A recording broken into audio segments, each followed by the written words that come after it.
settings. Another recommendation is on safe email habits. Never follow or click on links from unknown or untrusted sources. Continue to mention that. Avoid using your personal email accounts for work-related purposes.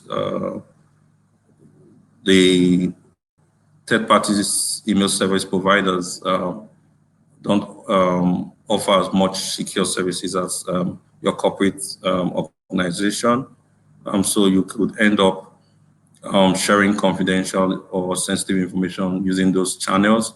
And when those personal or private accounts are compromised, ultimately the hands of the attackers. So this is our advice. We should desist from it. When carrying out online shopping and banking, verify the sites, ensure the sites have a secured site. So you would see things like HTTPS, showing that it's a secured site. Then also avoid sharing your card and PIN details online, of using untrusted Wi-Fi connections, and as much as possible adopt multi-factor authentication, or what we call second factor authentication, on some of these financial sites when you access them. Then finally, on social media behavior, limit the amount of information, especially personal information, you put out there on those media platforms. This could actually be used against you. We've seen situations in the past, this is actually locally, where a prominent kidnapper leveraged social media sites to be able to identify potential targets. So as much as possible, let's avoid putting too much information out there. All right, the next, I'll take us through what recommendations I have for organizations and employers. First on the list is multi-factor authentication. So as much as possible on the services they offer to clients, need to provide this capability to protect the client, and also ensure that the identity of clients are well verified and validated before they connect to their services. Having regular backup is another recommendation. Also ensure that they have proper backup systems, just to ensure that services continue to remain available.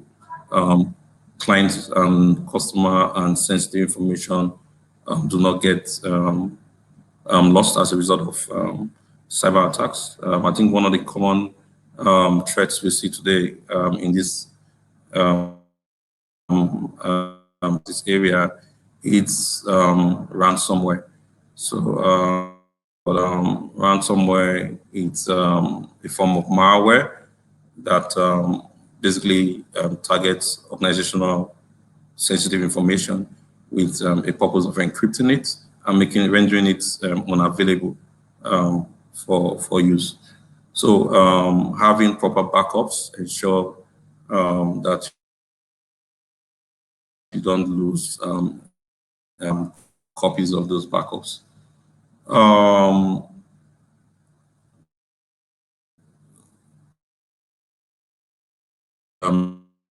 Networks, another organization encourage employees to work from home. Recommend those connections are secured because sensitive data will be going through those connections. We don't want to see a scenario where an attacker or a malicious person can actually intercept going to and be able to either or steal it for other criminal purposes. So as much as possible, we need to encourage secure homework. Then I can't stop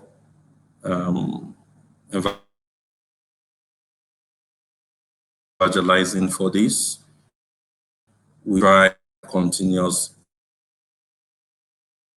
staff and clients. So as much as possible, sensitize and share that information wherever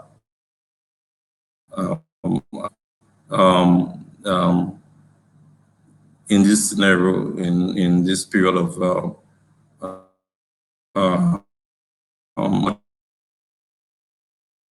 information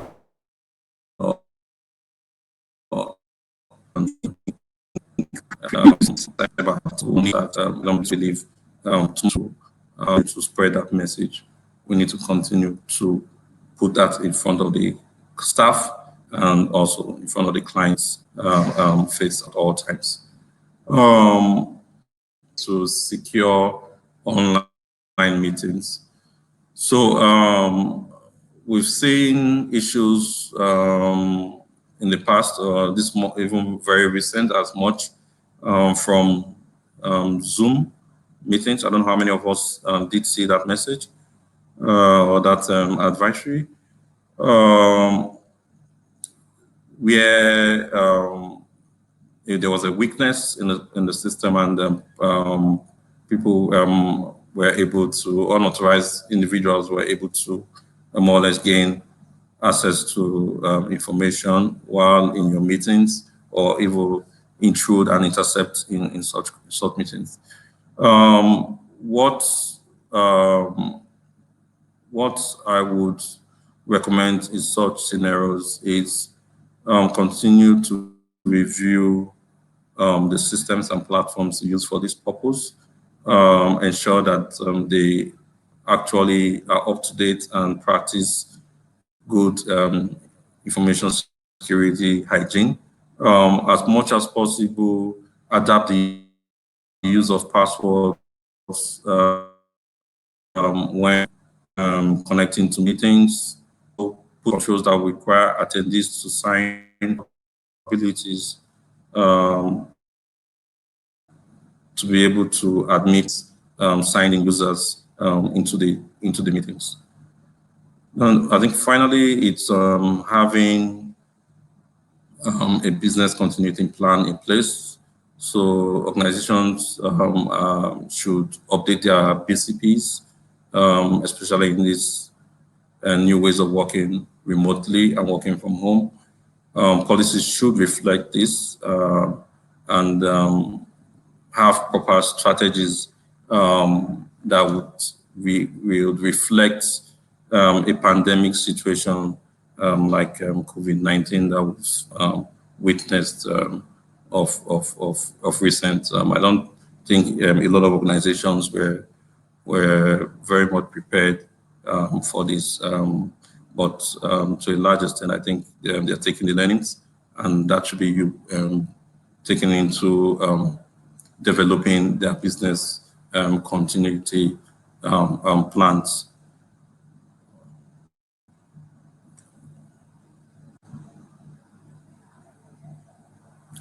All right.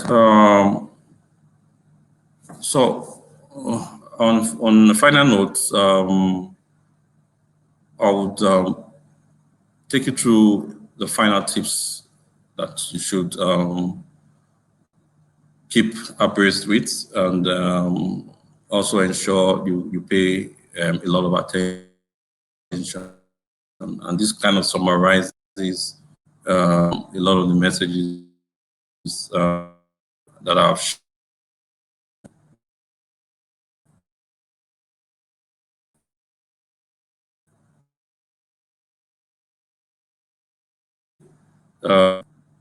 would it won't happen to me. We never it's when it's going to happen. Not going to apply that knowledge. Keep your software up to date, patching your antivirus, ensure that they remain up to date. Beware of suspicious mails, text messages, and phone calls. So we've seen a couple of experiences in across the industry, financial and non-financial. Practice good password management. I mentioned this a couple of times. Ensure you use strong passwords, not easily guessed or known passwords. Be careful what you click.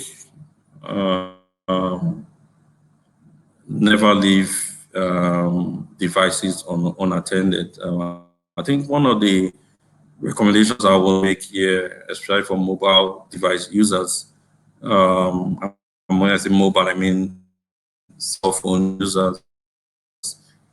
Also look at locking your SIM. So we've seen scenarios and it gets stolen, and because of that, these attackers are able to carry out unauthorized financial transactions and on some of the customers' accounts. A way to prevent that is to lock your SIM. I practice that. My SIM is always, so when I power my phone, I have to put in a password for my phone device, and at the same time put in a password for my SIM, and before the services of my cell phone comes online. So it's a recommendation. I would also strongly put out there for individuals. Be careful what you share on social networking sites, especially your account details. We've seen recent incidents and events like this for popular, I don't want to mention names, but popular Twitter accounts offering financial tokens to the public and requesting that they provide sensitive information. We've taken that up with the right authorities, which is, and such individuals have been engaged to look at other ways of sharing such information. So just note we're monitoring and providing some bit of oversight to the public so that we don't get unduly exposed as a result of this.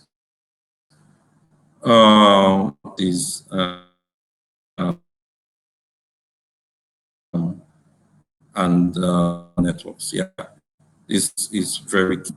I know some organizations, especially mine, have also taken it upon themselves as their part of their obligations to protect clients, and they provided capabilities that would ensure that such high-risk activities are well identified on time and dealt properly, so that customers are well protected. And I think some organizations, when you visit their sites, actually give a particular download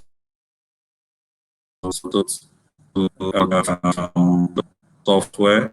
One of the control system that would help protect mobile devices, especially during financial transactions. So I would encourage members of the public who are on, when you visit financial sites that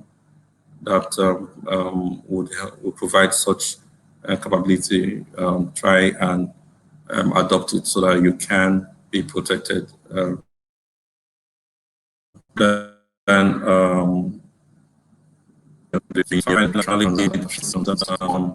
installing an antivirus protection software.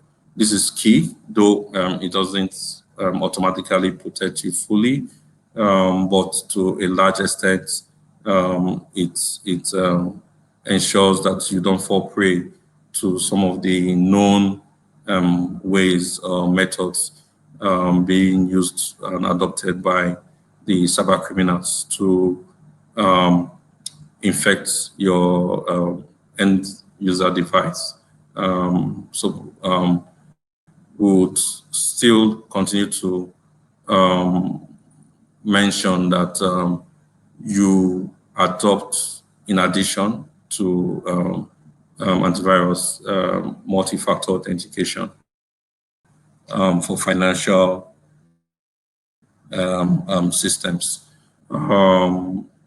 There's no one size fits all when it comes to having the right level of protection, but it's constant education and awareness, adopting some of the controls that are provided by your financial institutions, and knowing when to click or use certain sites.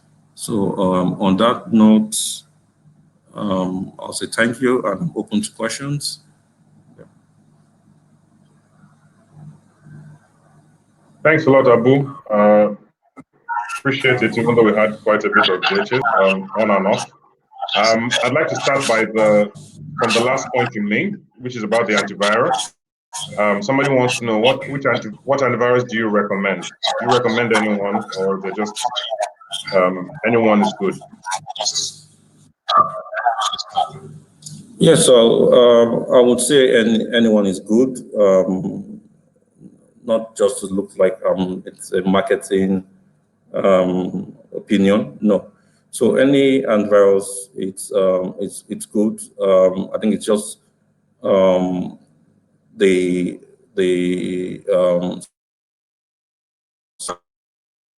if you're not comfortable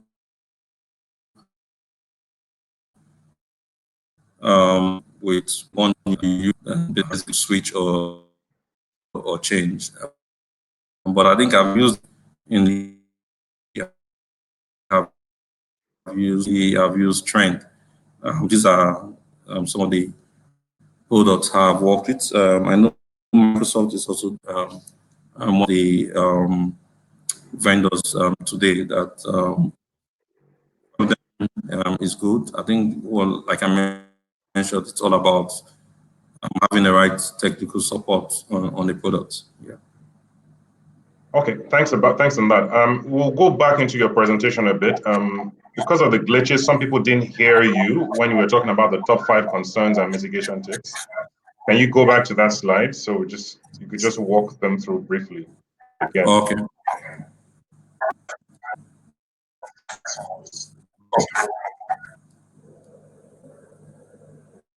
Yes. Okay, thanks. Okay. So, knowledge on areas of concern is privacy risks. So, mentioned that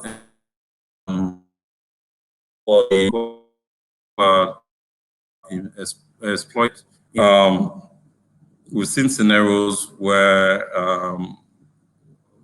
individuals have often offered financial tokens online and through Twitter accounts and the likes, and advised the public to provide their information through that medium. So that kind of increases or creates an opportunity for cyber criminals to harvest personal information. So they could easily to achieve the purpose.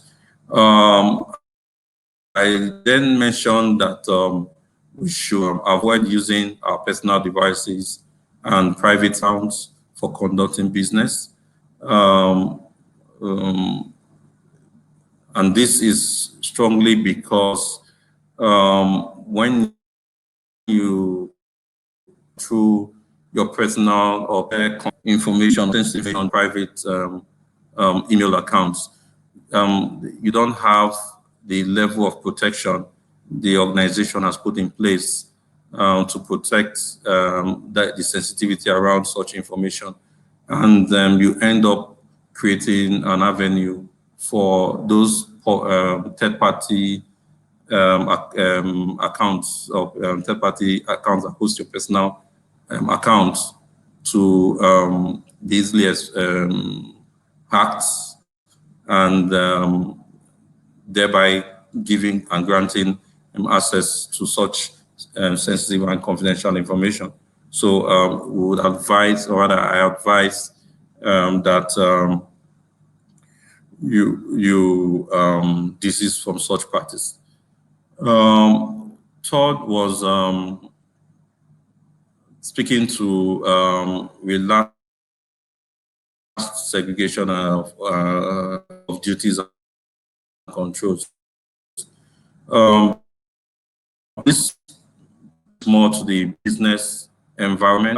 Like I said earlier, a lot of business were taken unaware by a lot. Some even didn't.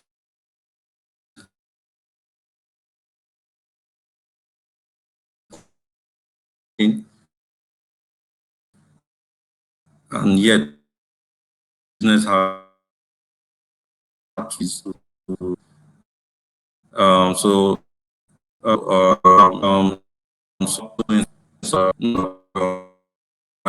will lapse due in the financial environment rule. Individuals are not a single individual should not start and any transaction in the financial system because they're meant to be checks and balances to because such transactions actually happen. Now prepared for such eventuality, and those relaxed, that ultimately exposes such environment to the risk of fraud as a result of collapsing or relax. Then fourth on the verification.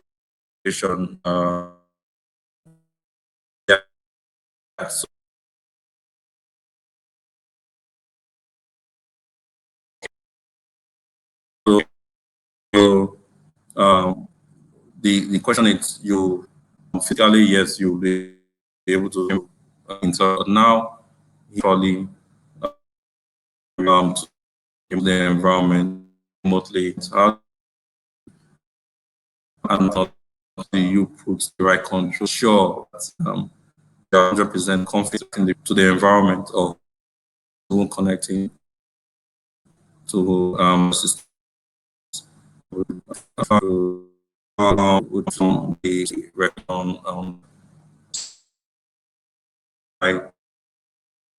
multiple forms of organization. Some of the user also verify their health since it's remote connections also secure to Dutch codes. I think the final one was possible information and data fabrication. Yeah. So now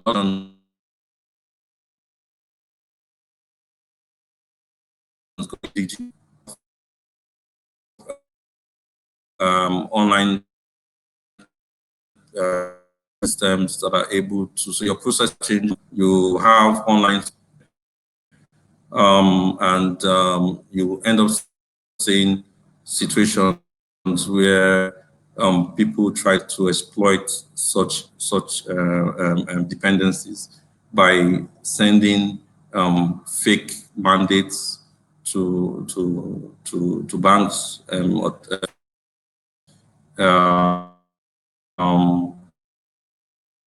instructions or fake instructions, and like some would even forge electronic signatures and to be able to beat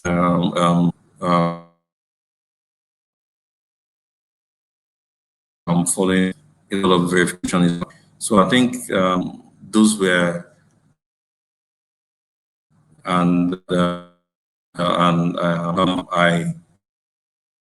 basically the clients have also provided recommendations to be able to deal that. Hello? Yeah, hi, Abu. Thanks. So we want to move on to another question. Can you hear me? Yeah, I can hear you.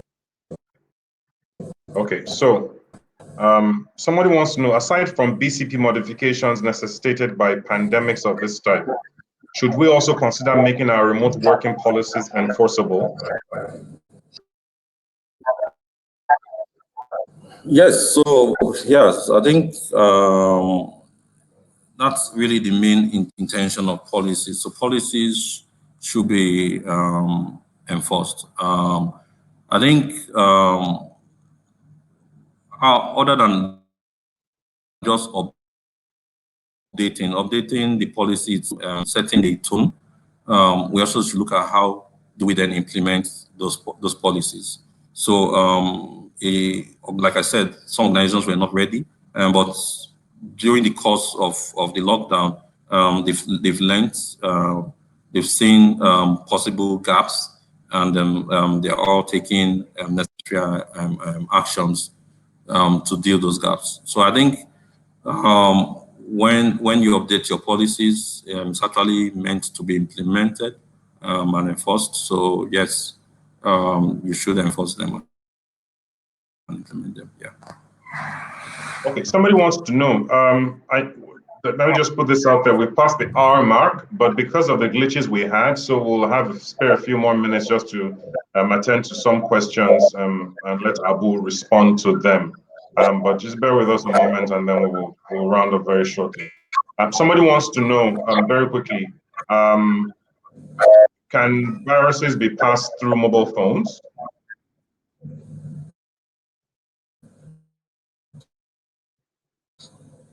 Okay. So the answer is yes. When I say yes, it's you can get infected by what we call financial malwares on your mobile devices. And apparently you can also install apps from untrusted sources, which would also infect your devices, and depending on the intention or purpose, would steal information or try to manipulate the apps that are installed on your mobile devices with the aim of either manipulating financial transactions or stealing login credentials, as the case may be. If it's to move from one mobile device to another, basically, no, that's not. But if that device goes to the same location to download that malicious app, yeah. Okay. Okay. Thanks for that. Somebody wants to know. It's quite a lengthy question, but let me just summarize it. And I think the first part of it, you've answered it in the presentation. But it's talking about social engineering method being used by hackers on the high side. And he's using an example of people filling online relief disbursement forms, where hackers are now latching onto that and creating all these fake relief platforms where people can apply for relief, and they're using it to steal people's details and so on and so forth. So he's asking, what measures do you as a bank, what are you putting anything in place to ensure that users don't fall victim if it turns out that the form is another social engineering method in there? Okay, yeah. So so I think the continued education. So yes, as a bank, response to that, we've constantly whole situation started, which is the pandemic situation. We've taken proactive steps. Even though prior to COVID-19, we've continued to sensitize clients around such behaviors. But we heightened our communications. We've leveraged email channels, we've leveraged social media channels. We've also leveraged our CCC Customer Contact Center to provide the heightened level of awareness to the public. Basically, it's ensuring that we continue to advise clients to avoid providing their details online. We've constantly said we will not, as a bank, request. And we've also advised against providing such sensitive details to anybody outside the bank also. There are regular comms that we send weekly, daily, across internally and externally to customers to create this level of awareness. The other thing is basically in having multi-factor, like I mentioned earlier. If in such scenario you've shared that information already, you either go reset your password or you enable multi-factor on your systems, just to ensure that using that information, you cannot be exploited on your financial channels. So that's the recommendation here. Okay, and final question here. So somebody wants to know, how do the cyber thieves know our names and BVN numbers?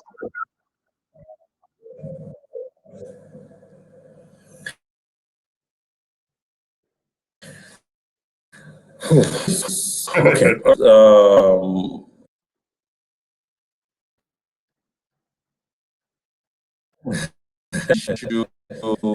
Okay. All right. So this is an issue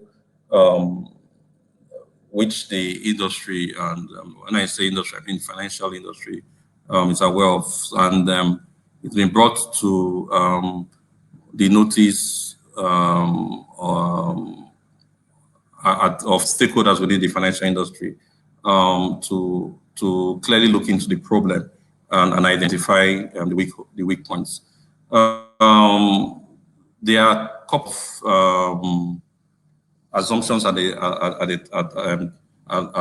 for now, which I can't share publicly for now, but the feedback is by virtue of the role I also play for the industry, and just for everyone's notice, I also lead the Committee of Chief Information Security Officers for Nigerian financial institutions.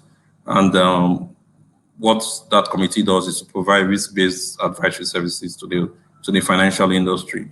And part of what we're doing as a body is to work with some of our stakeholders, like the central bank, like NIPS, which is the Nigerian Interbank Settlement, which hosts the BVN platform, the gaps as it relates to why some of this sensitive information is actually out there in the public. That investigation is ongoing. We've not reached a decisive position on that as to understanding where the leakage or root cause might have occurred. But I think at this point, that's how much information I can share as it relates to that. Thank you very much, Abu. Thank you for taking out the time to educate us and tell us a bit more how to be safe or how to be safer online in these very trying times for everybody, where we rely a lot on digital technologies and platforms. Thank you, everyone, for paying attention, for logging on, and for being part of today's Blue Talks edition. We've been talking about how to stay safe online using our various devices or trying to get work done. Apologize for the glitches that we had earlier, and we've tried to take as many questions as we have or we possibly can, also bearing in mind time. Until next time, stay safe. See you again soon.